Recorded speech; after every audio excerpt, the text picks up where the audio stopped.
ஏன் சீமான தேர்ந்தெடுக்கணும் அப்படின்றதுக்கு ஒரு வலுவான காரணம் வேணும்ல. விஜய் நிற்கும் போது ஏன் இந்த இளைஞர்கள் இளம் படை அப்படின்றது கொஞ்சம் போயிடுச்சு, இழந்திருக்கு அப்படின்றதுக்கு காரணம் என்னன்றதை நம்ம பார்க்கணும். அது இந்த மாதிரி ரொம்ப கடுமையா உழைத்துமே அவரால் அதுக்கான அறுவடையை பெற முடியாத ஒரு சூழ்நிலை ஏற்பட்டிருக்குல்ல.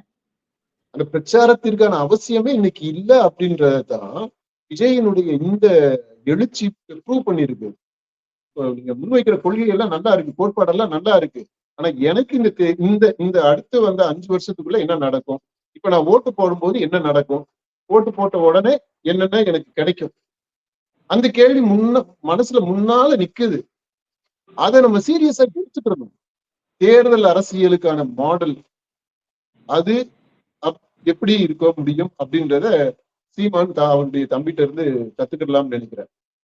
ஆனா இந்த தேர்தல்ல அண்ணன் தம்பிங்க 2 பேரும் கூட்டணி வச்சிருந்தா விஜய்க்குமே இப்ப இருக்கக்கூடிய சிக்கல் வந்திருக்காது, தமிழருக்குமே ஒரு வெற்றி வாய்ப்பு அப்படிங்கிறது கிடைச்சிருக்குல்ல. அண்ணன் தம்பிங்க சேர்ந்து கூட்டணி வச்சிருந்தா நாம் தமிழர், விஜய், தாவேகா இந்த கூட்டணி ரெண்டும் சேர்ந்து கம்ஃபர்டபுளா ஜெயிச்சிருக்கும். அப்புறம் 2 பேரும் சேர்ந்தாக்க ஒரு சினர்ஜி வேற வந்துடும். அப்ப இன்னும் கொஞ்சம் ஸ்வீப் ஆகும், அது மல்டிப்ளை ஆகும்.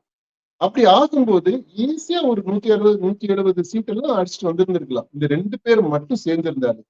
இந்த அரசினுடைய கவர்ச்சிகரமான முகமாக விஜயும் இந்த அரசினுடைய மூளையாக இந்த சீமானும் அப்படி செயல்பட்டு இருந்தாங்க அப்படின்னா ரொம்ப அற்புதமா இருந்திருக்கும்.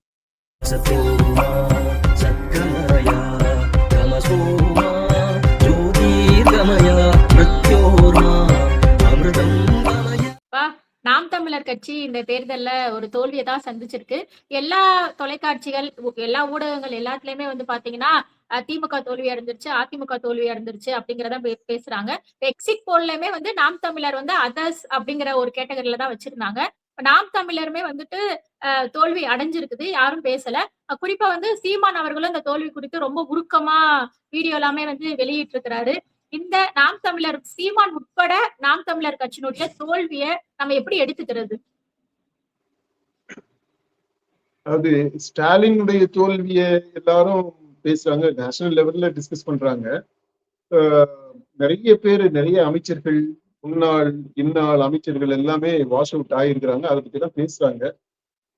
திமுகவுடைய தோல்விக்கு காரணம் என்ன, அதிமுகவுடைய தோல்விக்கு காரணம் என்ன, தாவேகாவுடைய வெற்றிக்கு காரணம் என்ன, தாவேகா போதிய அளவு சீட்டு வாங்காமல் போன அந்த தோல்விக்கு காரணம் என்ன, அந்த மாதிரி எல்லாம் கூட அனாலிசிஸ் நடந்துகிட்டு இருக்கு. இந்த சீமான போற போக்குல அப்படியே தள்ளி விட்டுறாங்க. எப்படி நீங்க சொன்னது மாதிரி கருத்து கணிப்புகள்லையும் சீமானுடைய இந்த நாம் தமிழர் கட்சியை பெருசா யாரும் கண்டுக்கவே இல்லை. அடுத்து இந்த தேர்தல் முடிவுகளை பற்றி அறிவிக்கும் போதும் நாம் தமிழர் கட்சியை பற்றி பெருசா அதுக்குரிய முக்கியத்துவம் கொடுத்திருந்திருக்கணும். வாங்கின வாக்கு சதவிகிதம் நாம சொன்னதை விட கம்மியா வாங்கியிருக்கிறாங்க. நம்ம குறைந்தபட்சமா போகும்போது 5 விழுக்காடு வரைக்கும் 5 விழுக்காடாக குறையலாம் அப்படின்னு சொல்லியிருந்தோம். இப்ப அதை விட கம்மியா தான் வந்திருக்கு. சீமானும் அவரு தோற்றது அந்த தொகுதியை பொறுத்த மட்டும் இல்ல. நம்ம என்ன சொல்லியிருந்தோம் அப்படின்னா, அவர் ஜெயிப்பாருன்னு உறுதியா சொல்ல முடியாது, அவர் தோற்றுருவாருன்னும் உறுதியா சொல்ல முடியாது. அந்த மாதிரி ஒரு இழுபறி நிலை இருக்குது அப்படின்னு நம்ம சொல்லியிருந்தோம். இப்ப அதுலயுமே ஒரு மாற்றம் இருந்திருக்கு. ஏன்னா அவரு 2வது இடத்துல கூட வரல, டெபாசிட் கூட வாங்கல. அப்படின்னா அவருடைய தோல்வி படுதோல்வியா அமைஞ்சிருக்கு. இந்த சூழல்ல தான் நம்ம எப்படி புரிஞ்சுக்கிறது அப்படின்னு நம்ம பார்க்கணும். சீமான் கண்டிப்பா மன வருத்தப்பட்டிருக்கிறாரு, வருத்தம் இருக்கு. ஆனா மனசை தேத்திக்கிறாரு. தேத்திக்கிட்டு என்ன நமக்கு எதிராக ஓட்டு போட்டவங்க அல்லது நமக்கு ஓட்டு போடாதவர்களும் நம்ம சொந்தங்கள் தானே அப்படின்னு சொல்றாரு. கொஞ்சம் காலம் எடுக்கும் அப்படின்றாரு. நம்ம அதை புரிஞ்சுக்கிறோம். ஆனா இந்த நாம் தமிழர் கட்சி தோல்வி அடைந்ததற்கு, பெருவாரியா தோல்வி அடைஞ்சதுக்கு, சீமானும் அந்த அலையில அடித்து செல்லப்பட்டதுக்கு ஒரு முக்கியமான காரணம் இந்த விஜய் பினாமினல். விஜய் அப்படின்றது, தாவேகா அப்படின்றது, தாவேகான்றதை விட அந்த விஜயும் விசிலும், அந்த அந்த காம்போ ரொம்ப எஃபெக்டிவா வேலை செஞ்சிருக்கு. எந்த தொகுதியிலையுமே அந்த வேட்பாளர் யாரு அப்படின்ற கேள்வி யாருமே கேட்கல. யாருக்கு ஓட்டு போடணும் அப்படின்னா விசிலுக்கு ஓட்டு போடணும். ஏன் விசிலுக்கு ஓட்டு போடுறீங்கன்னா விஜய்க்கு ஓட்டு போடுறோம், விஜய்க்காக. அவ்வளவுதான். விஜய்க்காக விசில் சின்னம். யார் நிக்கிறாப்பா அப்படின்னா அதெல்லாம் ஒரு பொருட்டு கிடையாது. விஜய் தான் நிக்கிறார். ஏன்னா விஜய் ஏற்கனவே அதெல்லாம் ப்ரிப்பேர் பண்ணிட்டாரு. அவர் என்ன சொல்லியிருக்கிறாருன்னா எல்லா தொகுதியிலையும் நான் தான் நிக்கிறேன். எந்த சின்னம்னா அப்படி முகத்தை காட்டுவாரு. அந்த மதுரையில அதை காட்டுவாரு. இந்த இந்த முகம் தான் அப்படின்பாரு. இப்போ அந்த முகம் தான் இவரை எதிர்த்தும் போட்டியிட்டது. சீமானை எதிர்த்து போட்டியிட்டது யாருன்னா அந்த பிரபுன்ற கேண்டிடேட் கிடையாது.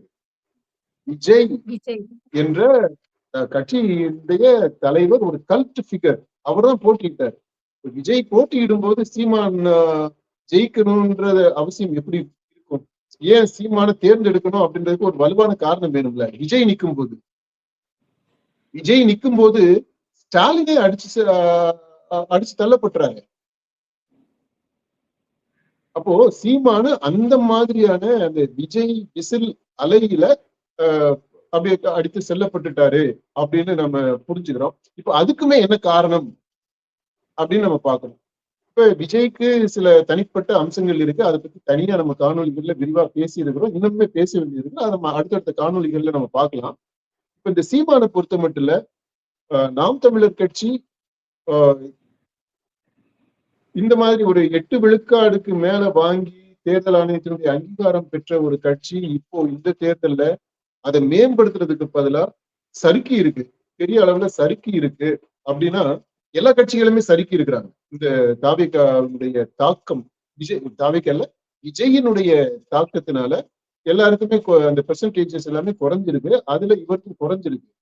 ஆனா இளைஞர்கள், அந்த ஜென்சி அப்படின்ற அந்த கேங் இருக்குது பாத்தீங்களா, அந்த வயதினர், அவங்க மத்தியில நாம் தமிழருக்கு ஒரு ஆதரவு இருந்ததை நம்ம பார்த்தோம்.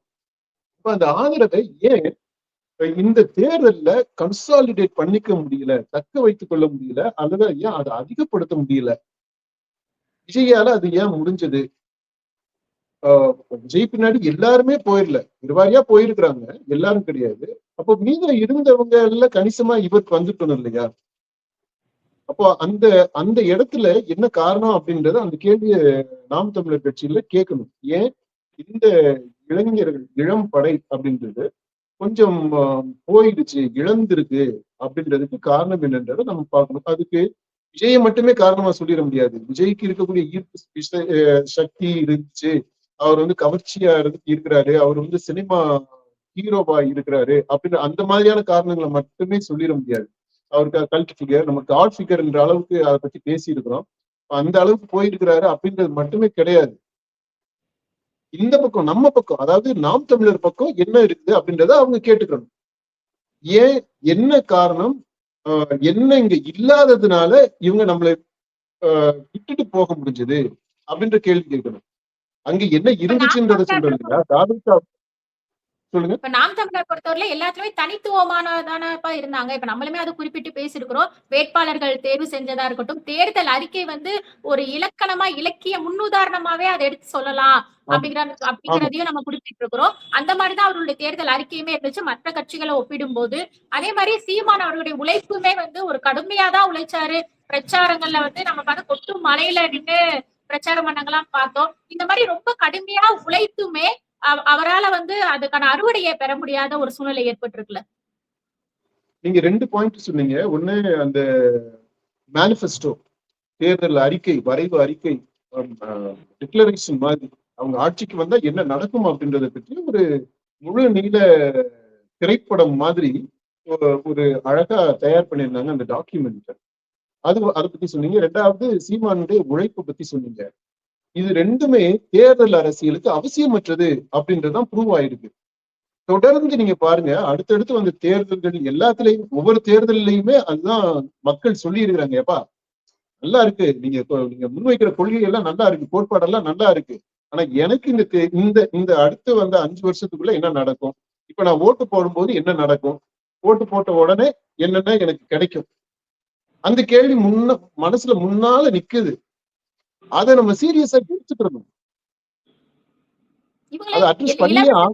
எதிர்க்கிறது ஒரு காரணமா இருக்குமா? ஏன்னா மக்கள் இலவசத்தை விரும்புறாங்க. இலவசம்னு எல்லாம் அந்த வார்த்தையை பயன்படுத்தாதீங்க, எனக்கு அது பிடிக்கல. மக்கள் நலத்திட்டங்கள், அந்த நலத்திட்டங்கள்ல சிலது வந்து அனாவசியமாக இருக்கலாம், சிலது வந்து ரொம்ப அவசியமானதாக இருக்கலாம், இன்னும் சில திட்டங்கள் வந்து புதுசா செய்ய வேண்டியது கூட இருக்கலாம். அதை யோசிக்கணும். அதனால ஒட்டுமொத்தமா இது எல்லாமே இலவசம் அப்படின்னு எல்லாம் சொல்லிடக்கூடாது. ஆஹ் அதாவது நலத்திட்டங்கள், நலத்திட்டங்கள்ல எதெல்லாம் அவசியமான நலத்திட்டங்களோ அதை முன்னெடுக்கணும், அதை செய்யணும் கண்டிப்பா. ஏன்னா மக்கள் எல்லாரும் சமநிலையில இல்ல. அதுதான் நம்ம சமுதாயத்தில் இருக்கக்கூடிய ஒரு பெரிய நம்ம பார்க்கக்கூடியது. மக்கள் சமநிலையில இல்ல, ஏற்றத்தாழ்வுகள் இருக்கு. அந்த ஏற்றத்தாழ்வுன்றது கூர்மை அடைஞ்சுக்கிட்டு வருது அப்படின்றதையும் நம்ம விரிவா வேற காணொலிகள் எல்லாம் நம்ம பேசியிருக்கிறோம். இப்படி சமனற்ற ஒரு சமூகம் இருக்கும்போது அடிமட்டத்துல கீழ் நிலைகளில் இருக்கக்கூடிய மக்கள் மேல வரணும்னா அவங்களுக்கு உடனடியா ஏதாவது ஒரு உதவி செய்து கை கொடுத்து அவங்க மேல தூக்கி விடணும்.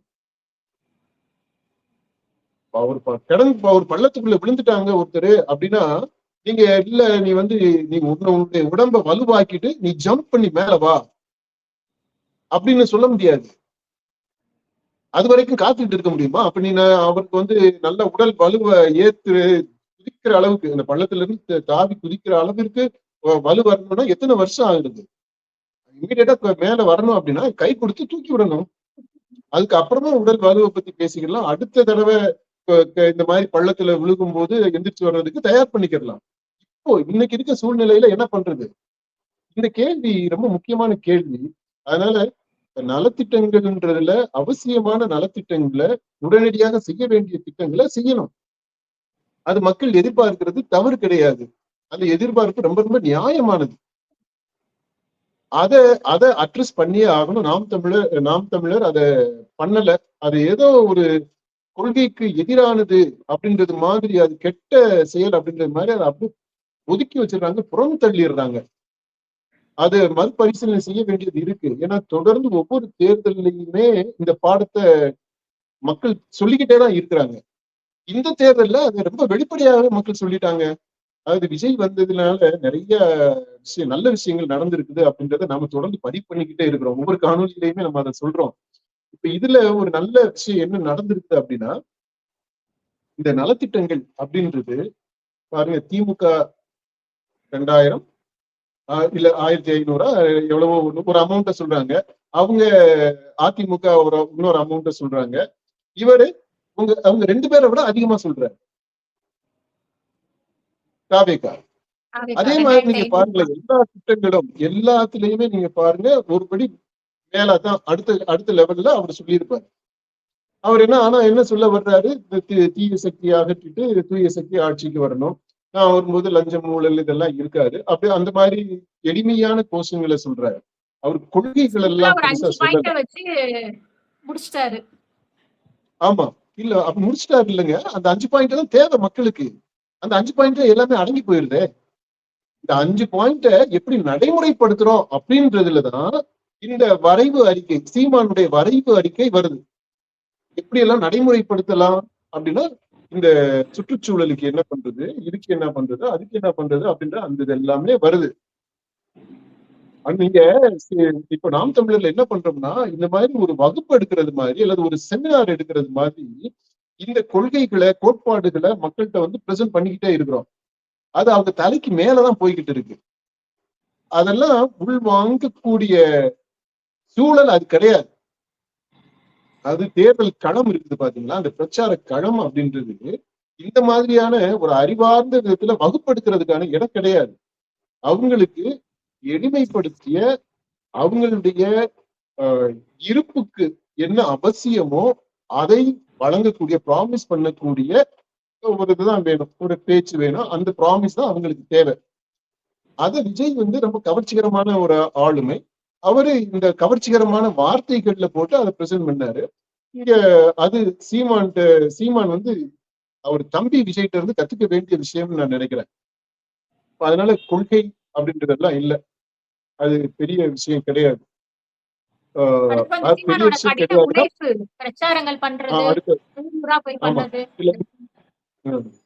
இப்போ இந்த பாயிண்ட் முடிச்சுக்கிறேன். அதாவது கொள்கை வேண்டாம்னு நம்ம சொல்லல, கொள்கை அவசியம். ஆனா அந்த கொள்கைய விளக்குறதுக்கான இடம் இந்த தேர்தல் பிரச்சார களம் இல்ல. அதைத்தான் நம்ம சொல்றோம். இந்த தேர்தல் பிரச்சார களத்துல மக்கள் எதிர்பார்க்கிறதுன்றது வேற. அது ஒவ்வொரு இடத்துக்கும் ஒரு சூழலுக்கும் ஒரு வரையறை இருக்கும் இல்லையா? அந்த மாதிரி இந்த களத்தை சரியா புரிஞ்சுக்கணும். புரிஞ்சுக்கிட்டு அதுக்கேற்ற மாதிரி பிரசன்ட் பண்ணணும். ஓகே, இது ஒரு பாயிண்ட். ரெண்டாவது அவருடைய உழைப்பை பற்றி சொன்னீங்க. இந்த உழைப்புன்றது தேர்தல்ல பொறுத்த மட்டும் இல்ல, தேர்தல் அரசியல்ல இன்றைக்கு சூழ்நிலையில அவசியம் இல்லாது. இவ்வளவு ஏன் சிரமப்படணும், கஷ்டப்படணும்? இல்ல உண்மையில கஷ்டப்பட்டு என்னதான் நடந்துச்சு? சீமானுடைய கஷ்டத்தை எல்லா எடுக்கணும், அந்த மாதிரி தலைவர்களுமே மாற்றம் அதானே எடப்பாடி. பண்ணாங்க. விஜயை தவிர அதுதான். மற்ற தலைவர்கள் எல்லாருமே கடினமா தானே உழைத்தாங்க. போய் மக்களை சந்திக்கிறத சொல்றேன். நிறைய இடங்கள் போனது அது. எங்க நிறைய இடங்கள் போய் மக்களை எங்க நீங்க சந்திச்சீங்க? நீங்களா போய் மக்களை சந்திச்சீங்க? மக்களை கூட்டிட்டு வந்தீங்க, கூட்டம் கூட்டிட்டு வந்து சேர்த்தீங்க. அப்புறம் இதுல தெரு தெருவா போய் டெய்லி தெரு தெருவா போய் என்னத்தை நீங்க கிழிச்சீங்க? இந்த பிரச்சாரம்ன்றது, இதுக்கான தேவைன்றது காலாவதி ஆயிடுச்சு. இது பிரச்சாரமே கிடையாது. ஷோ ஆஃப் ஸ்ட்ரென்த் அப்படின்றது ஒரு காலத்துல தேவைப்பட்டுச்சு. அதனால நீங்க புள்ள பிடிக்கிற கூட்டம் மாதிரி ஆட்களை பிடிச்சிட்டு அவங்க ஹைட் பண்ணிட்டு கூட்டத்தை காட்டிக்கிட்டு இருந்தீங்க. இப்ப அதே ஒரே கூட்டத்தை ஒரே ஆளு திமுக கூட்டத்துக்கும் போவாரு, அதிமுக கூட்டத்துக்கும் போவாரு. அவங்க எல்லாமே பயங்கர பிஸி எல்லாரும் இந்த தேர்தல் பிரச்சாரத்துக்கு போறதுன்றது. அந்த மாதிரிதான் நடந்துகிட்டு இருக்கு. இந்த தேர்தலே அப்படிதான் நடந்துச்சு. அதுல ஒரு மாற்றா இருந்தது விஜய். அவர் அந்த தாபிகாவுடைய கூட்டம்னா விஜய் போன கூட்டத்துக்கு, விஜய் எங்கெல்லாம் பங்கெடுத்துக்கிட்டாரோ அந்த இடங்களுக்கு அந்த மக்கள் கொஞ்சம் பேரு அவங்களா தன்னெழுச்சியா வந்தாங்க. கொஞ்சம் பேரு அந்த ஆர்வலர்கள், அதாவது விஜய் மீது பக்தி உள்ள காதல் வயப்பட்ட அந்த முன்னணியில இருக்கக்கூடியவங்க அவங்களுடைய செலவுல கூட்டிட்டு வந்தாங்க. ஆனா கட்சியில இருந்து பணம் கொடுத்து ஆட்களை திரட்டல, அவங்களே திரண்டுகிட்டாங்க. ஒண்ணு தானாக வந்தாங்க, அல்லது அங்க இருக்கக்கூடிய லோக்கல்ல இருக்கக்கூடிய அந்த லீடர்ஸ், அந்த ரசிகர்கள் அவங்க இனிஷியேட்டிவ் எடுத்து ஆட்களை திரட்டிட்டு வந்தாங்க. இதுதான் விஜயினுடைய கூட்டங்களுக்கு, விஜய் பங்கெடுத்த அந்த கூட்டங்கள்ல நடந்தது. அது பாக்குறதுக்கு மற்ற கட்சிகளோட ஒப்பிடும்போது ரொம்ப வித்தியாசமா இருந்துச்சு. ஓகே, கூட்டத்தை பொறுத்த மட்டும் இல்ல. இதுதான் இந்த இதுல என்ன நடந்துருச்சு? இது எந்த விதத்துல மக்கள்கிட்ட கொள்கையை கொண்டு போய் சேர்க்கிறதுக்கோ, உங்களுடைய திட்டங்களை கொண்டு போய் சேர்க்கிறதுக்கோ, உங்களுடைய ஆட்சியினுடைய நீங்க வந்தா என்ன நடக்கும்ன்ற அந்த மகத்துவத்தை கொண்டு போய் சேர்க்கிறதுக்கு எந்த விதத்துல இந்த பிரச்சாரங்கள் உதவியா இருந்துச்சு? எல்லா கட்சிக்குமே கேட்கிறேன். நான் விஜய் போனதுக்குமே சேர்த்து கேட்கிறேன். விஜய் போனதுல அரசியல் ரீதியா என்ன நடந்துச்சு? அவரு ஒரு சினிமா உச்சபட்ச அந்த நடிகர் இருந்தாரு இல்லையா? அந்த நடிகரை பார்க்கிறதுக்கு இப்ப அந்த நடிகர் அரசியல் கட்சி தலைவராக ஆயிட்டாரு. அவர் வர்றாரு அப்படின்னா அவரை பார்க்கிறதுக்கு கூட்டம் போச்சு. விஜய் பார்க்கிறதுக்கு போன கூட்டம். அரசியல் அவருடைய தாவேக்கான்ற கட்சி இருக்குது பாத்தீங்களா? அந்த கட்சியினுடைய கொள்கைகளை பற்றியோ, கொள்கை தலைவர்களை பற்றியோ, அவங்க ஆட்சி முறை எப்படி இருக்கும் அப்படின்றத பற்றியோ, அதை பத்தி பேசுறதுக்கான இடமா எந்த அந்த இது அமைஞ்சிருந்துச்சு? அப்படி பேசியிருந்தாருன்னா விஜய் இப்ப பேசினதுக்கு மேல அந்த 5 நிமிஷம், 8 நிமிஷம், 10 நிமிஷம் பேசினாரு பாத்தீங்களா? அதுக்கு மேல அவரு பேசியிருந்தாருன்னா இவங்க கேட்டிருப்பாங்கன்னு நினைக்கிறீங்க? நீங்க கவனிச்சீங்களா? மதுரை மாநாட்டுல விஜய் பேச ஆரம்பிச்ச உடனே கூட்டம் கலைய ஆரம்பிச்சிருச்சு. அவர் அந்த ரேம்ப் வாக் இருந்தது பாத்தீங்களா? அப்போ கூட்டம் எக்குச்சு. அவர் பக்கத்துல போய் பாத்துடணும் அப்படின்றதுக்காக இந்த ரேம்புக்கு 2 பக்கம் பாத்தீங்கன்னா அவ்வளவு கூட்டம். அப்புறம் ரேம்ப் வாக் முடிச்சுட்டு அதுக்கப்புறம் போயிட்டு அவர் பேச ஆரம்பிக்கிறாரு. பேச ஆரம்பிக்கும் போது கூட்டம் கலைஞ்சு நீங்க பாத்துருப்பீங்க அந்த விஷுவலா. ஆக்சுவலா நான் நம்முடைய இதுல நம்ம அந்த இது மதுரை மாநாடு பற்றி 2-3 காணொலிகள் தொடர்ந்து நம்ம போட்டிருக்கோம். அது டீப் கோட் பண்ணி போட்டிருக்கிறோம். அதுல இந்த நிறைய விஷயங்களை அதுல சுட்டி காட்டி இருக்கிறோம். அதுல ஒண்ணு இந்த மாதிரி விஜய் பேச ஆரம்பிச்ச உடனே கிளம்பிடுறாங்க. விஜய் பேசுறத கேட்கறதுக்காக யாரும் வரல, விஜய பாக்குறதுக்கு தான் வர்றாங்க. அவருடைய தரிசனம், அந்த தரிசனத்துக்காக வர்றாங்க. அந்த தரிசனம் க்ளோஸா, எவ்வளவு க்ளோஸா கிடைக்குமோ அந்த அளவுக்கு அவங்க பெரும் மகிழ்ச்சி அடைகிறாங்க. அப்புறம் இன்னும் பெரிய மகிழ்ச்சியை தரக்கூடியது ஒரு செல்ஃபி எடுத்துக்கிறது. விஜய் பக்கத்துல நின்று அல்லது விஜய் ஃப்ரேமுக்குள்ள வர்றது மாதிரி ஒரு செல்ஃபி எடுத்துக்கிறது. அது முடியாத பட்சத்துல விஜய இவங்க கேமராவில பதிவு பண்ணிக்கிறது. இதுதான் அங்க நடந்தது. இப்ப இது வரைக்குமே, கடைசி வரைக்குமே, இன்னைக்கு வரைக்குமே அதுதான் விஜயை பொறுத்த மட்டும் நடந்துட்டு இருக்கிறது. ஏன்னா இதை நம்ம அவரு இப்ப சிஎம் ஆக போறாரு அப்படின்றதுக்காக நம்ம மாற்றி சொல்லணும் அப்படின்றதெல்லாம் அவசியம் கிடையாது. விஜய் ஒரு நடிகராகத்தான் இப்ப வரைக்குமே இருக்கிறார். அடுத்து எப்படி இருப்பாருன்னு நமக்கு தெரியல. ஆனா இப்ப வரைக்குமே விஜய் ஒரு நடிகர் கட்சி தலைவராக வந்திருக்கிறாரு. அந்த கட்சி தலைவராக வரக்கூடிய ஒரு சிறந்த நல்ல நடிகர். அவங்கள பொறுத்த மட்டும் அவரை பார்ப்பதற்கு, அவருடைய தரிசனத்திற்காக, அவருடைய கடைக்கன் பார்வை பெறணும் அப்படின்றதுக்காக திரண்டு வரக்கூடிய கூட்டங்களாகத்தான் இந்த அவருடைய ரசிகர்கள் எல்லாருமே இருந்திருக்கிறாங்க. அவருடைய கட்சி தொண்டர்கள் எல்லாரும் இப்பவுமே பேசுறதை நீங்க பாத்தீங்கன்னா ரசிகராகத்தான் பேசுறாங்க. ஓகே, அப்ப இது ஒரு முக்கியமான பாயிண்ட். நமக்கு நீங்க உழைக்கிறதுன்றீங்களே, அந்த உழைப்புன்றது தேர்தல் அரசியலை பொறுத்த மட்டும் இந்த வாக்கு அரசியலை பொறுத்த மட்டும் இன்றைக்கு இருக்கக்கூடிய சூழ்நிலையில அவசியம் இல்லை.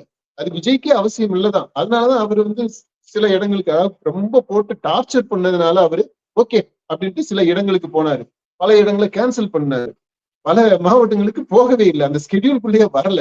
அப்படி இருந்தாலும் எல்லா மாவட்டத்திலயுமே அடிச்சுட்டு வந்தாங்களா?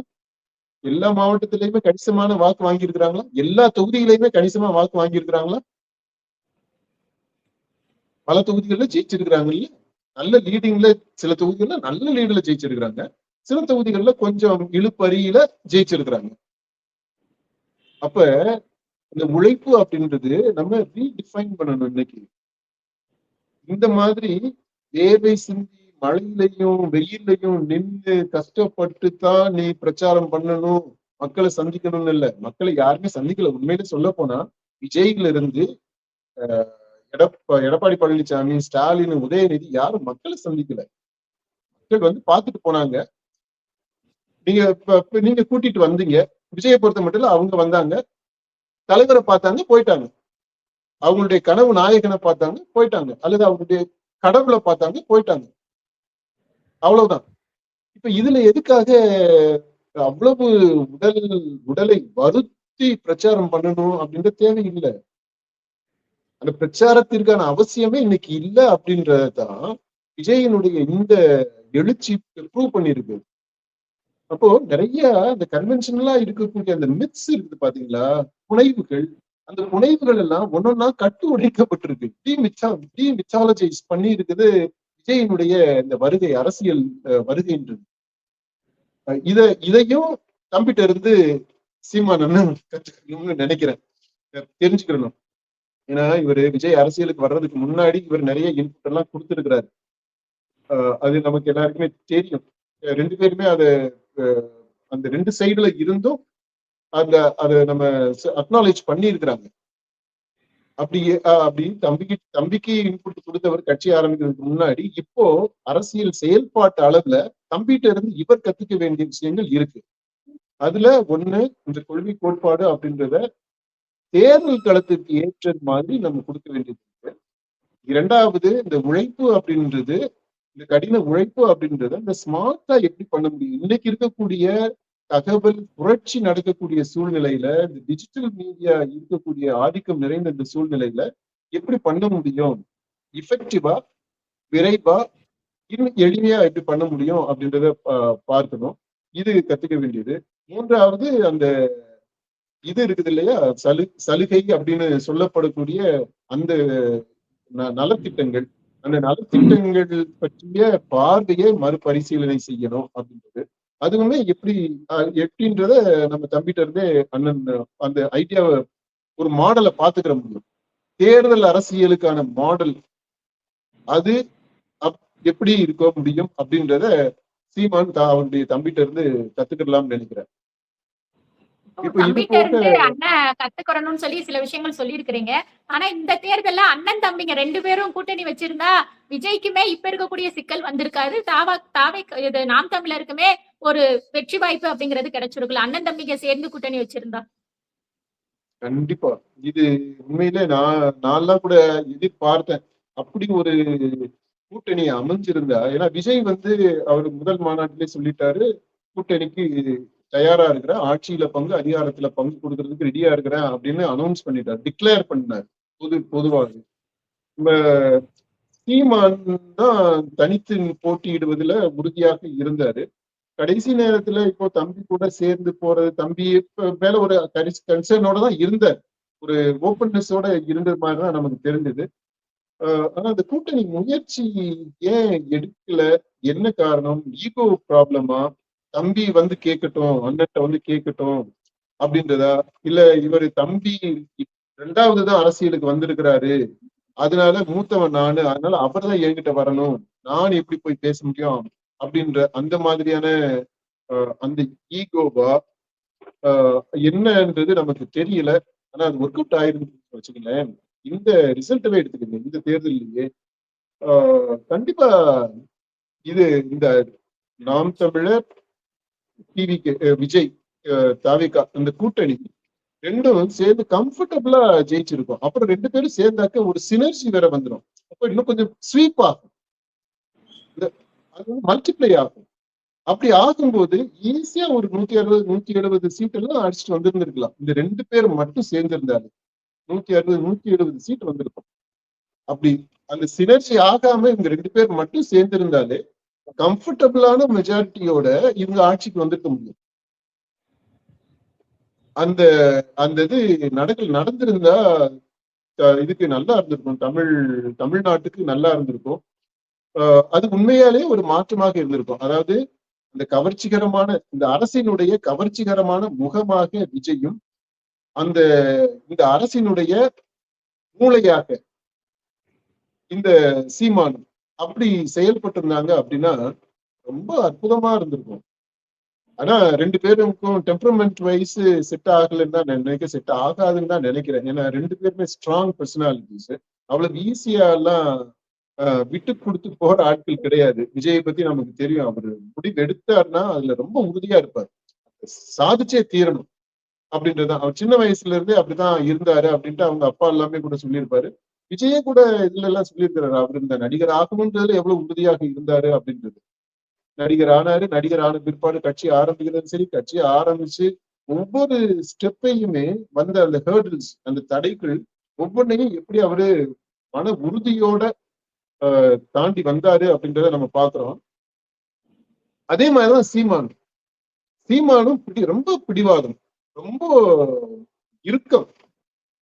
அவரு அவ்வளவு லேஸ்ல எல்லாம் விட்டு கொடுத்துட மாட்டார், எதையும் விட்டு கொடுத்துட மாட்டார். அவரு கன்வின்ஸ் ஆயிட்டாரு இது சரியானது, இதுதான் முறையானது, இதைத்தான் நம்ம செய்யணும் அப்படின்னு கன்வின்ஸ் ஆயிட்டாருன்னா அது மறுபரிசீலனையே செய்ய மாட்டாரு. அப்படிப்பட்ட ஒரு தோற்றம் தான். இல்ல நம்ம 2 பேரையும் நெருக்கத்துல நமக்கு தெரியாது, ஓரளவிற்கு நம்ம பார்த்ததை வச்சு நம்ம இந்த இதை சொல்றோம். அதனால இது வந்து கேரக்டர் அசாசினேஷன் மாதிரி கிடையாது, ஜட்ஜ்மெண்ட் எல்லாம் நம்ம சொல்லல.